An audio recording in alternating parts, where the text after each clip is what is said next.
তামাকের ব্যবহার, বিশেষ করে তরুণ সমাজদের মধ্যে তামাকের ব্যবহার। আপনারা জানেন কি যে বাংলাদেশে যে তামাকের ব্যবহার রয়েছে তার জন্য প্রায় প্রতি বছর 87,000 কোটি টাকার ক্ষতি হয়। এছাড়াও যে এশিয়া মহাদেশের দেশগুলো রয়েছে, বিশেষ করে দক্ষিণ এশিয়া, তাদের মধ্যে বাংলাদেশই সবথেকে বেশি তামাক ব্যবহার করে। এর কারণ হচ্ছে তামাকের সবথেকে কম খরচে, মানে কম খরচে তরুণরা এই তামাক সিগারেটটা পায়। আমরা চাই যে তরুণরা যে সিগারেটটা পায় সেই সিগারেটের দাম যাতে সর্বনিম্ন 100 টাকা, যাতে তারা ইজিলি এই সিগারেটটা না পাইতে পারে। আমরা আরও চাই যে সিগারেটের যে 4টি স্তর রয়েছে সেই 4টি স্তর থেকে কমিয়ে 3টে স্তর। আমরা আরও চাই তামাকের যে কর রয়েছে সেই কর সর্বোচ্চ 4 টাকা বৃদ্ধি করে।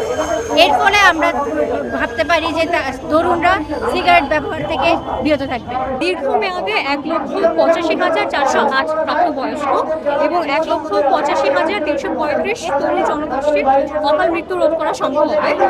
তামাক ব্যবহারের হার প্রায় 0.5% হ্রাস পাবে এবং 85,000 কোটি টাকার বেশি রাজস্ব আয় পাওয়া যাবে কর হিসেবে। অর্থাৎ আগের বছরের চেয়ে 44,000 কোটি টাকা বাড়তি রাজস্ব আয় করা সম্ভব হবে।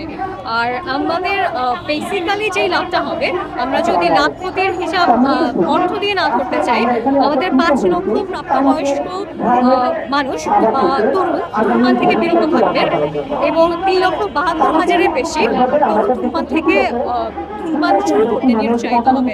আমাদের target audience Tarun, but at the same time যারা অলরেডি আছেন তারাও যাতে এটা থেকে বিরত থাকেন এবং তরুণদের উৎসাহিত করতে পারেন, আমরা যাতে পরবর্তী একটা জনগোষ্ঠী গড়ে তুলতে পারি।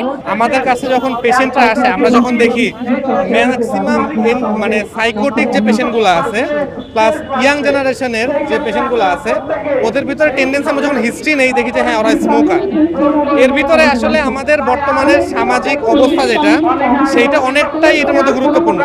এর কারণ কি, তাদের ভিতরে একটা ট্রেন্ড ঢুকায় দেওয়া হয়েছে। যতটুকু আমরা তাদেরকে জিজ্ঞেস করি যে কেন, তুমি তো জানো যে বিষয়টা ক্যান্সার তৈরি করে, বিষয়টা তোমার হেলথের ক্ষতি করে, তুমি কেন জিনিসটা করতেছো? বিষয়টা হচ্ছে যে আমরা মনে করি এবং ওনারাও এটাই বলে যে আমাদের কাছে ব্যাপারটা অ্যাভেলেবেল হয়ে গেছে। দ্বিতীয়ত হচ্ছে স্মোকিং একটা নিকোটিন নামক যে পদার্থটা থাকে, এর মেইন আপনার প্রসেসটাই হচ্ছে আপনার ব্রেইনে গাঁথবে এবং পরবর্তীতে আপনাকে হালকা কিছুটা হলেও রিলিফ ফিল করা। মানে আমরা যে সময় 9-10-এ ছিলাম বা আরও এরকম ছিলাম, তো তখন দেখা যেত কি যে আমরা একটা জিনিস স্ট্রেস রিলিফ করার জন্য আমরা খেলাধুলা করতাম বা আনুষঙ্গিক অন্যান্য জিনিস থাকতাম। কিন্তু এখন বর্তমান সময়ে তরুণরা আসলে একটা কুণ্ডীভূত হয়ে আছে, রুমের ভিতরে আটকা। তামাকের মূল্য বৃদ্ধি করা হয় তাহলে একটা সুবিধা হবে যে তামাকের মূল্য বৃদ্ধির জন্য আমাদের তরুণ প্রজন্ম আস্তে আস্তে এই নেশাটার প্রতি নিরুৎসাহিত হতে থাকবে এবং এক সময় এটার একটা সম্পূর্ণ প্রতিকারও আমরা পেতে পারবো ইনশাআল্লাহ।